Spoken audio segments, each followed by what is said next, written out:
Olá, pessoal! Sejam muito bem-vindos e vamos à nossa última aula ao vivo de flauta, da disciplina de instrumento musicalizador Flauta Doce. Eu falo última aula ao vivo porque as aulas gravadas, materiais, atividades, tudo continua. Normalmente, eu e os tutores, nós vamos estar à disposição para as correções, o que vocês precisarem, tá? O microfone, Daniele, você pode desligar seu microfone, por gentileza? Para não dar delay? Obrigada. Às vezes ela esqueceu sem querer, acontece. Bom, então nós vamos fechar hoje, né, a temática das aulas ao vivo, mas tudo que é de gravação vai continuar disponível para vocês até o final do módulo e vocês vão estar tendo acesso, né? A prova prática já está no ar o material, em breve ela vai entrar para vocês. Ainda no ciclo 4, essa disciplina, por ser prática, eu antecipo, ao invés dela ser lançada só, né, na primeira etapa da avaliação de 40 pontos, ela será antecipada para aqueles que quiserem se adiantar, né? Muitos já entregaram o ciclo 3, já estamos com as correções em dia, graças a Deus. Para você que a flauta chegou atrasada, não se assustem, vamos estar recebendo os vídeos de vocês e realizando as correções aí, podem ficar tranquilos, tá? Não serão prejudicados. A gente sabe que tem colegas que tiveram problemas aí com a chegada do instrumento. E para hoje vamos falar da unidade 6, que é a musicalidade na performance com a flauta doce. É um tema que está relacionado com o ciclo 5, que vai entrar no ar para vocês, a última atividade avaliativa do ambiente, tá bom? Então, apesar de estar relacionado com a flauta doce, essa temática está ligada, acredito que com qualquer um, né, com relação à fala aí sobre os instrumentos, tá? A performance musical é descrita por Clarke como a constituição e articulação de significado musical, abarcando atributos cerebrais, corporais, sociais e históricos do executante. O pensamento desses autores, segundo Luciane Cuervo, converge para a compreensão da musicalidade como a habilidade de gerar sentido musical através da performance. Somos dois em um. O que acontece? O eu parece dar instruções. E o comigo mesmo, ele vai, que seria praticamente nosso corpo físico, ele vai executar as ações. É o realizador inconsciente automático. E o que é a dificuldade da maioria das pessoas, de todos nós, talvez, né? Principalmente nos primeiros momentos, as primeiras subidas ao palco, a lidar com essa questão do público, né? É encontrar formas diferentes para superar as nossas limitações e as nossas dificuldades. É como se, assim, o nosso corpo está lá preparado, eu me estudei tecnicamente, né, para ter um bom som, uma boa articulação, mas o eu, que seria a mais ligada à parte cognitiva, às vezes, com relação à ansiedade, a gente fica tão ansioso ou tão preocupado, tipo assim, nossa, tá chegando aquele compasso que eu erro, tá chegando. Aí não consegue tocar, não consegue executar. Alguns bloqueios, às vezes, a gente, né, consegue adquirir ao longo dos anos por conta dessa questão do eu e do comigo mesmo, às vezes não está exatamente sincronizado. Então, os pontos importantes para uma boa apresentação seria a respiração, todo mundo sabe disso, né? Independente do instrumento que toca. Se eu respiro no local correto, se eu estou focalizando a minha atenção na respiração, eu vou ter uma sonoridade melhor, eu vou tocar de uma forma mais fluente, mesmo que eu esteja por dentro, né, ou tremendo, mas quem está me assistindo, ele não vai perceber tanto, porque eu estou controlando. Então, os exercícios de respiração antes de iniciar a entrada no palco, antes de tocar, para muitas pessoas, ele é primordial. A mente é focada no aqui e agora. Como eu disse, né, a ansiedade acontece porque a gente está preocupado ou com o passado ou com o futuro. Ou eu estou preocupado com a nota que eu errei agora, ou eu estou preocupado com a nota que vai chegar e eu acho que eu vou desafinar. Ou eu estou preocupado com o compasso que eu sempre erro e eu estou com medo de errar na hora que eu estou no palco. Então, se a nossa mente ela não estiver concentrada naquele momento presente, eu posso ter um trauma de um trecho musical.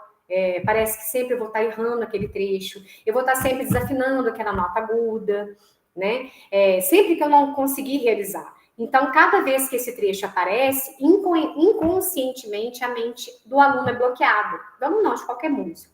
Ela é bloqueada e a gente não consegue tocar. É o mesmo que decorar um trecho errado, já viram? Às vezes a gente, na pressa de estudar, a gente, né, passa correndo e erra aquele trecho.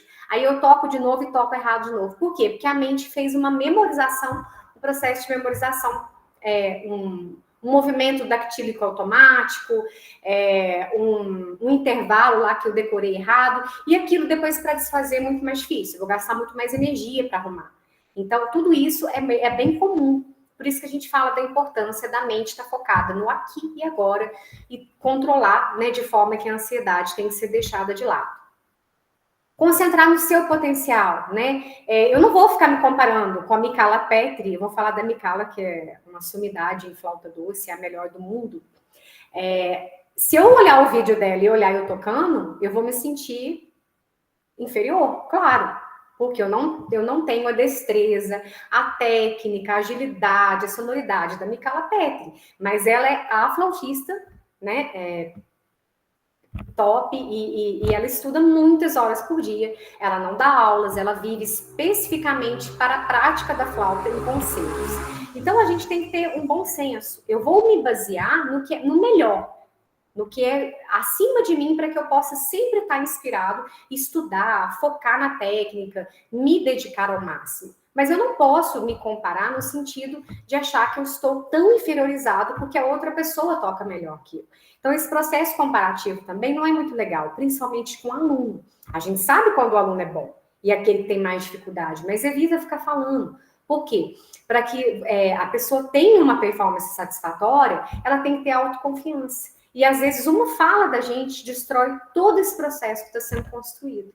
Às vezes, a gente fala para o bem do aluno. Olha, vamos melhorar essa técnica, vamos melhorar essa articulação, vamos definir melhor isso, aquilo. A gente fala, mas falar sempre no sentido positivo, no sentido construtivo, para que isso não possa denegrir e, às vezes, bloquear até mesmo, né, o estudo da pessoa, independente da faixa etária. Outra questão é respeitar o meu limite técnico.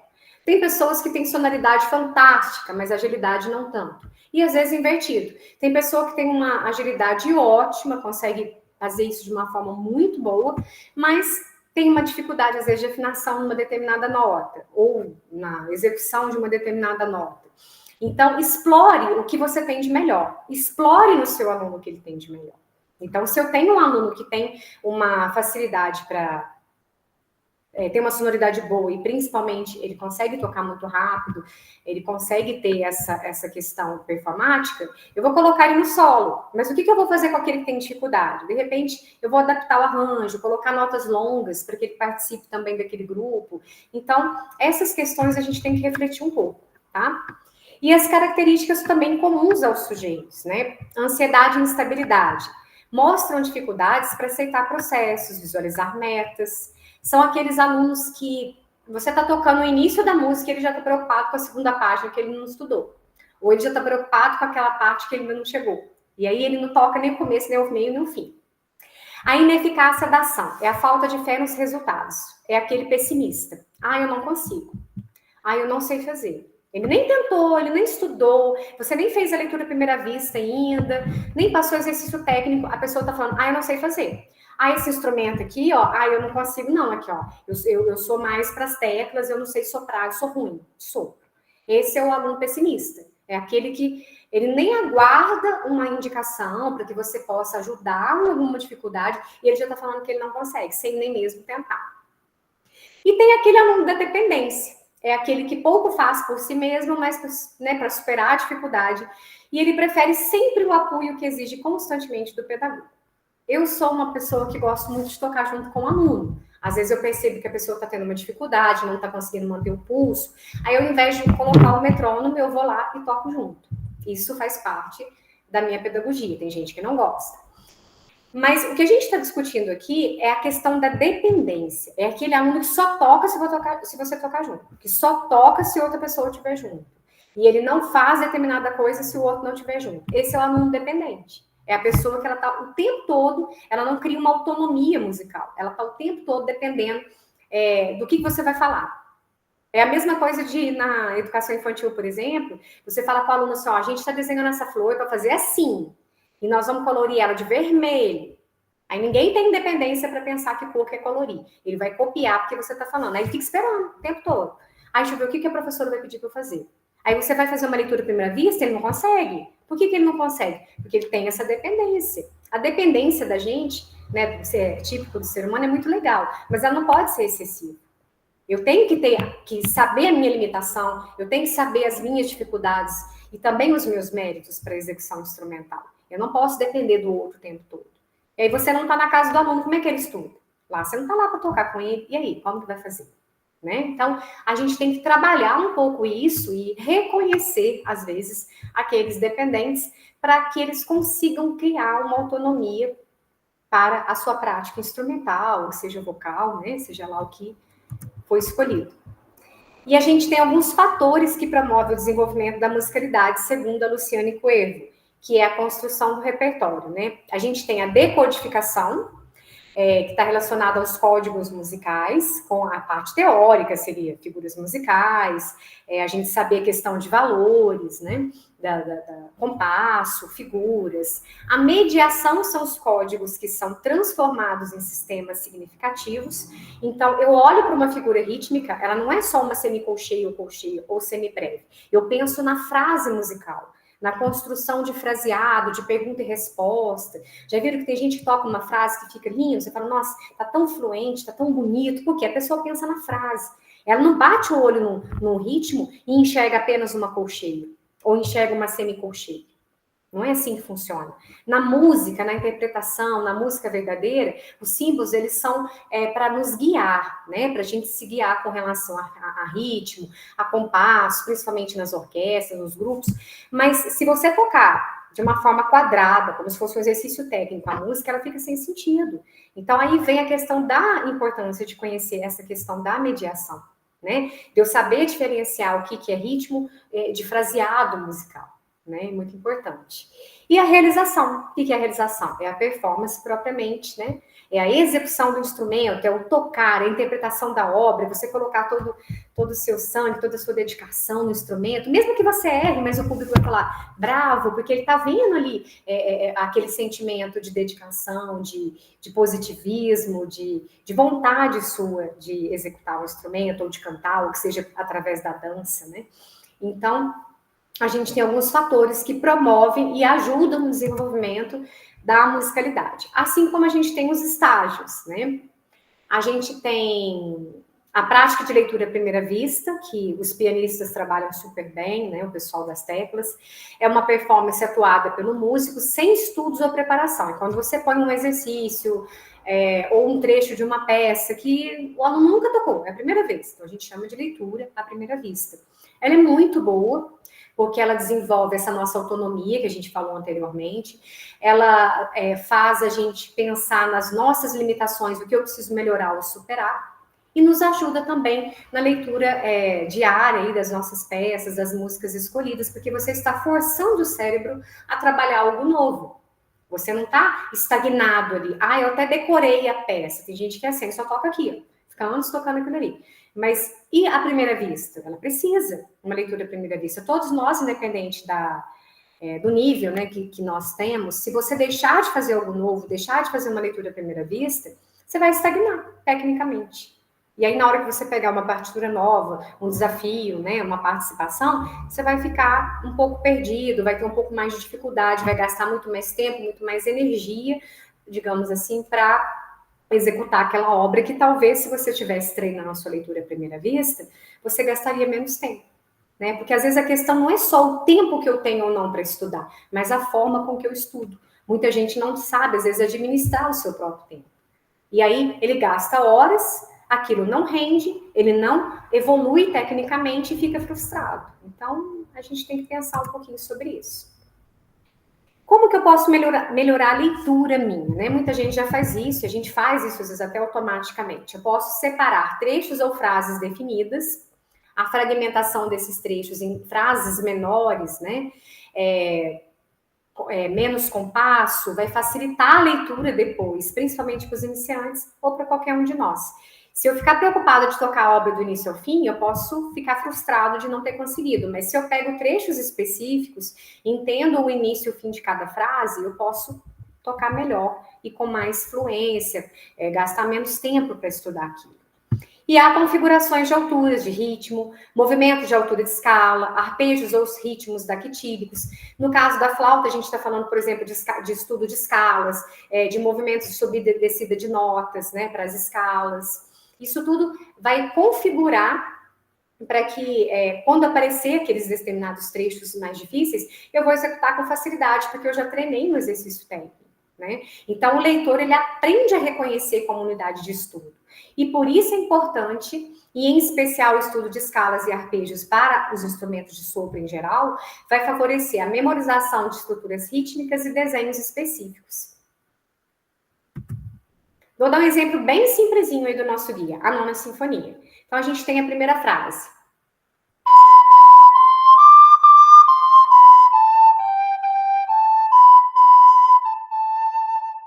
Frase 1. Aí vem a resposta.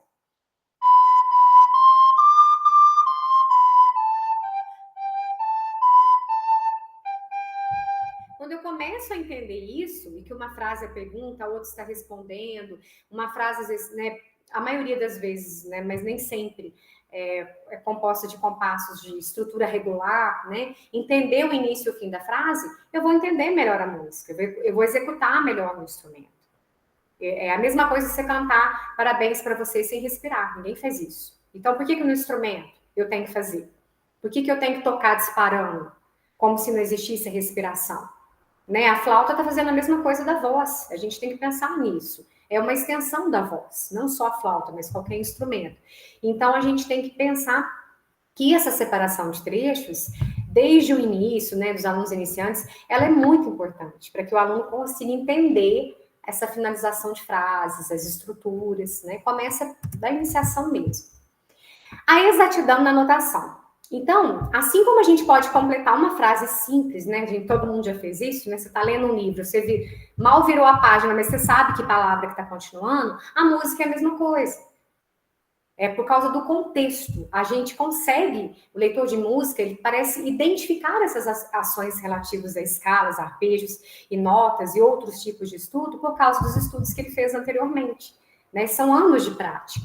E à medida que você vai desenvolvendo e subindo o nível dos exercícios técnicos, você não precisa necessariamente ficar com o olho ali naquele compasso.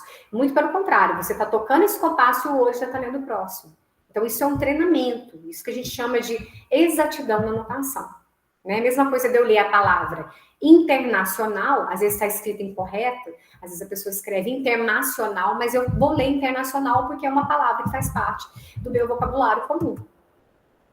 E tem aquela performance que é produzida durante repetidos estudos. Então, o objetivo é o quê? É fazer com que a gente consiga separar trechos, ele consiga melhorar a performance até que atinja o nível que eu preciso ou o nível que eu quero, meu nível de limite, né?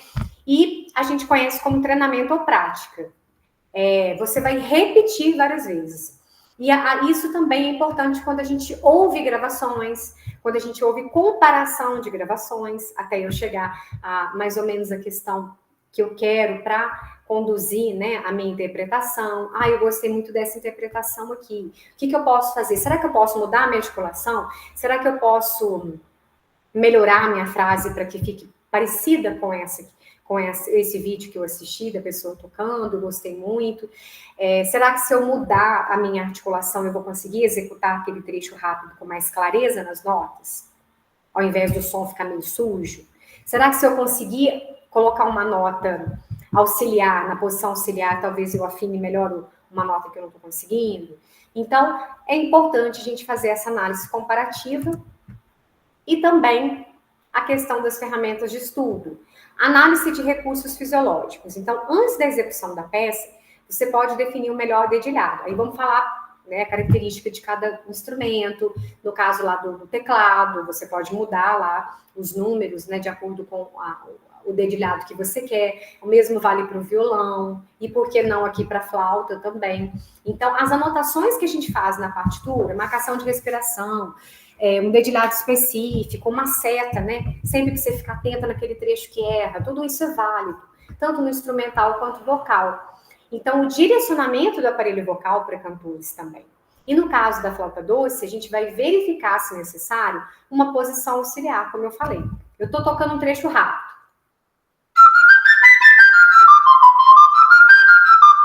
Eu tô errando muito o Mi, não tá saindo legal. Eu posso usar o Mi na posição auxiliar.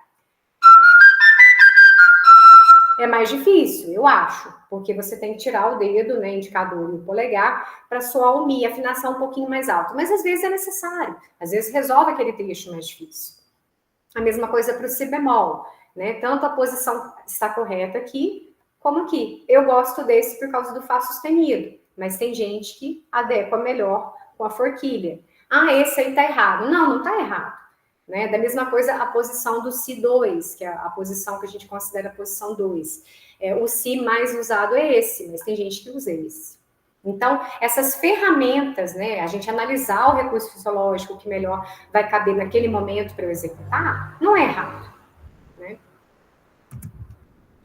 Mudança gradativa de andamento, todo mundo faz isso, né? Você vai estudar um trecho específico bem lentamente, vai acelerando aos poucos, né? Para a assimilação de trechos mais complexos e melhoria no foco de concentração, pois esta é prejudicada em fluxos rápidos de informação motora e musical. Às vezes o meu dedo vai na frente do meu sopro, da minha articulação, onde sai meio sujo, meio estranho, parece que está embolado, e vice-versa. É um conjunto. O meu dedo tem que estar junto com a minha articulação, junto com a minha fala na flauta. E se acontecer esse desencontro, o som sai desafinado ou a articulação sai, parece que está tocando tudo bagunçado. E aí é onde a gente tem que parar, diminuir o andamento, arrumar aquele trecho específico e ir acelerando aos poucos. O estudo com metrônomo, né? Muita gente faz isso. Colocar pequenos trechos ou grandes trechos com o auxílio do metrônomo vai facilitar a automatização também de movimento, de estrutura rítmica e vai limitar a fluência musical um pouco, né? Porque você não pode sair do andamento, mas às vezes é necessário em trechos específicos a pessoa está errando muito aquele ritmo, ela fazer esse estudo com metrônomo para depois retirar. Porque o metrônomo não dá para fazer as questões de agógica, né, de dinâmica. Por exemplo, às vezes aparece um esforçando, um acelerando. Mas para ajudar na questão rítmica, ele é válido sim, e todos nós podemos utilizar do recurso. Variação. Eu gosto muito desse. É um recurso para modificação de elementos musicais do trecho estudado para aquisição de habilidades motores através da mudança de ritmo, às vezes até mesmo de andamento, ataque, dinâmica, retrogradações melódicas e outras coisas que pode facilitar. Então vamos para o exemplo aqui. Aqui tem um trecho de uma sonata do Pepucci, que é um autor que escreve muito para flauta doce, para flauta soprano, e tem muita semicolcheia. Vamos supor que eu estou engasgando aqui, ó.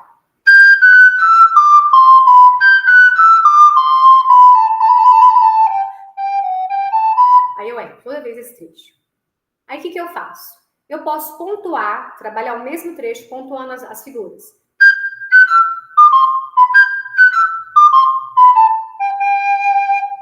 Depois eu posso ligar duas staccato duas, que eu falei na aula passada. Tercina.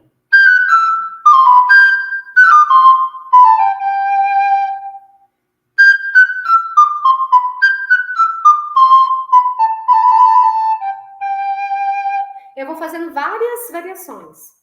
E eu vou colocar umas que fica muito mais difícil do que o que está escrito aqui. Porque na hora que eu tocar a referência normal aqui das notas, da semicolcheia, eu vou passar a achar fácil. Então eu vou acelerando aos poucos.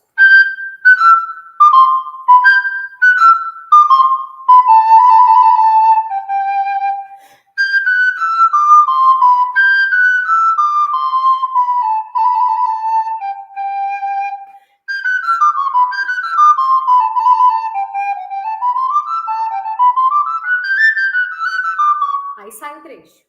Então, a gente tem que ter paciência, às vezes, para fazer isso. Eu pego, é isso que a variação está falando. Eu posso fazer uma mudança de ritmo e de articulação. Eu vou repetir tantas vezes esse trecho de forma diferente que quando eu tocar ele do jeito que está escrito, eu vou achar fácil. Essa é a ideia.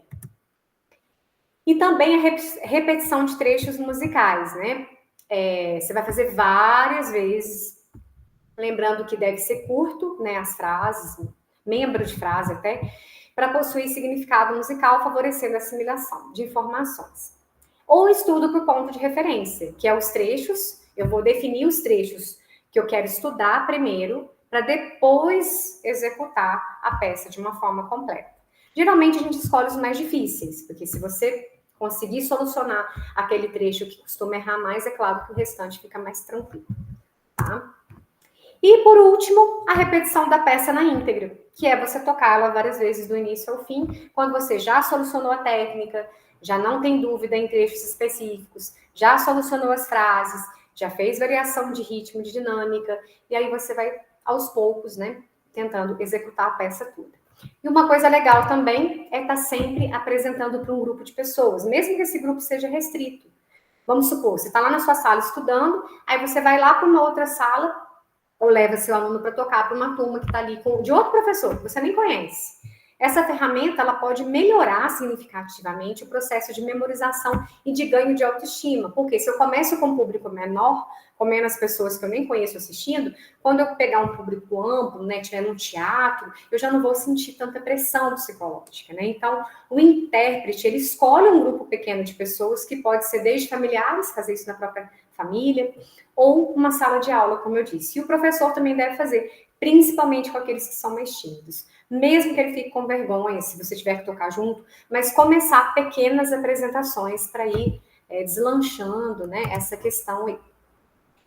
Ferramentas idiomáticas. O que são ferramentas idiomáticas? São as técnicas de estudo em particular para cada instrumento. Então, por exemplo, no piano a gente tem estudo de pedal, a gente tem um estudo específico de mão esquerda para o violão, a gente tem estudos e escalas com variações para flauta, e isso é uma ferramenta idiomática. Então, ela tem uma particularidade para cada instrumento. A minha ferramenta idiomática para a flauta, ela pode ser parecida com o sax, pode ser parecida com a clarineta, mas ela não vai ser a mesma do violão. E o do violão não vai ser a mesma do teclado. A gente tem estudos técnicos específicos de cada instrumento. E ações musicais são as atividades que estão envolvidas no processo de aprendizagem e execução de instrumento. Então, a gente tem o ato voluntário, que é a atividade desenvolvida por um comando cerebral, iniciando, né, o movimento na consciência e termina aqui no movimento, no caso da flauta. Ato reflexo é a resposta motora proveniente de estímulo. O ato reflexo ele já vai originar na memória. E a dissociação é a utilização de coordenação motora através de movimentos musculares conscientes e com economia de movimento. O que é economia de movimento? Eu tô lá, como eu disse anteriormente, eu tô lá sofrendo para fazer o si bemol. Eu já fiz várias vezes o trecho, eu não consigo mudar rápido para o si bemol. Então, o que eu vou fazer? Eu vou mudar a posição e tentar uma posição auxiliar para ver se eu melhoro essa questão do si bemol. Então, o que eu estou fazendo? Eu estou economizando energia, eu estou economizando um gasto energético de que eu ficaria muito mais tempo trabalhando aquele instrumento. Então, qualquer coisa que eu fizer para essa dissociação, né, para essa minha consciência de economia de movimento, eu vou gastar menos tempo, em contrapartida, eu vou ter uma qualidade melhor de vida, eu vou ficar mais feliz, porque eu vou estudar menos tempo do que talvez eu fizesse quando estudava errado, e assim sucessivamente. Então, observe, será que eu estou tensionando o meu músculo? Será que eu estou tensionando muito as costas? A minha postura está muito ruim, e eu estou sentindo sempre dores ao executar um instrumento? Não deveria. É porque eu estou usando algum músculo, algum movimento, eu estou fazendo alguma ação que está forçada, ou de mais ou de menos. Eu estou fazendo algo errado que está levando a um condicionamento físico ruim. Então, isso que está falando aqui, a dissociação. Automatização. O que é automatização? Ela é obtida através de ações de atitudes conscientes adquiridas pelo estudo. Eu vou automatizando os ritmos que eu coloco, as escalas que eu faço. Se eu bato o olho na armadura, pelo tanto de escalas que você toca, que você produz, as variações, você consegue tocar, porque é uma automatização. Aquilo já fica no seu consciente pelas práticas realizadas no decorrer dos anos aí da sua prática instrumental. A compreensão é o entendimento das estruturas musicais e da forma, a razão. E a evocação é a utilização de conhecimentos exteriores à obra que influenciam na compreensão musical. O que é evocação? Eu vou pensar no estilo musical, se eu vou tocar uma obra barroca, eu vou pesquisar sobre o autor. Isso é uma evocação. Eu estou utilizando uma coisa fora a limitação do instrumento, um conhecimento exterior à minha obra, para eu conseguir executar melhor. Isso chama evocação. Mas também, claro, podem contribuir muito na compreensão e na execução da obra.